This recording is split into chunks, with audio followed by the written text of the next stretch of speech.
Hello நாங்கள் இன்றைக்கி எங்கே போயிருந்தோன்னு பார்த்தீங்கன்னா மடிப்பாக்கத்தில் ஒரு அம்மன் கோவிலுக்கு தான் போயிருந்தோம். ஸோ அதை பற்றி தான் இந்த வீடியோ ஃபுல்லாக இருக்க போகுது.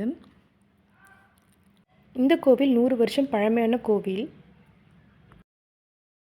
ஸோ இதுதான் கோவிலோட என்ட்ரன்ஸ். கோவிலுக்குள்ள என்ட்ரன்ஸ் ஆனதுமே லெஃப்ட் சைடில் பார்த்தீங்கன்னா 21 ஃபீட்டில் ஒரு பிள்ளையார் ஸ்டாச்சு இருக்காங்க.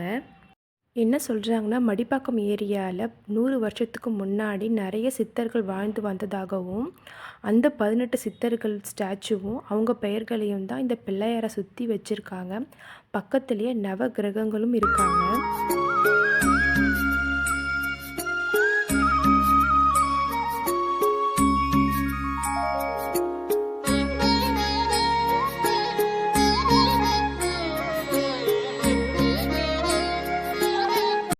ஸோ இவங்க தான் இந்த பழண்டி அம்மன்.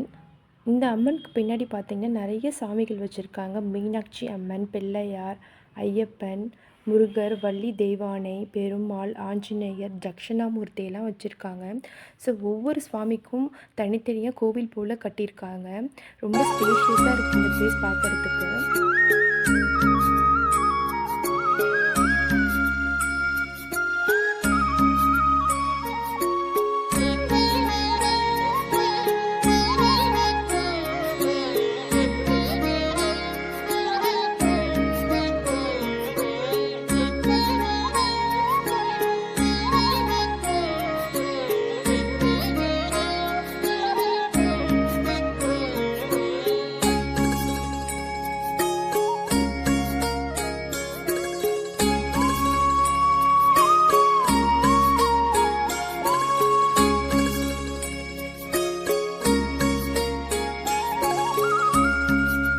இது வந்து ஒரு அம்மன் கோவில் தான். பட் ஆனால் இங்கே ஒரு ஸ்பெஷலான ஒரு விஷயம் இருக்குது. பார்த்தாலே உங்களுக்கே தெரிஞ்சிருக்கும்.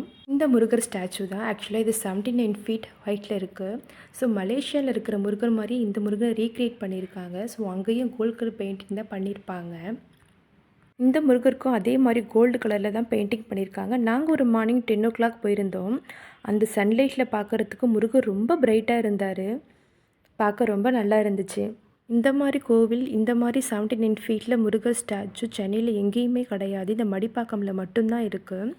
நீங்கள் சென்னையில் இருந்தீங்கன்னா ஒன் டைமாவது இந்த கோயிலை விசிட் பண்ணி பாருங்கள். நான் டிஸ்கிரிப்ஷனில் அட்ரஸ் கொடுக்குறேன். ஸோ இந்த வீடியோ உங்களுக்கு கண்டிப்பாக பிடிச்சிருக்கும்னு நினைக்கிறேன். பிடிச்சிருந்தால் சப்ஸ்கிரைப் பண்ணுங்கள், லைக் பண்ணுங்கள். பாய்.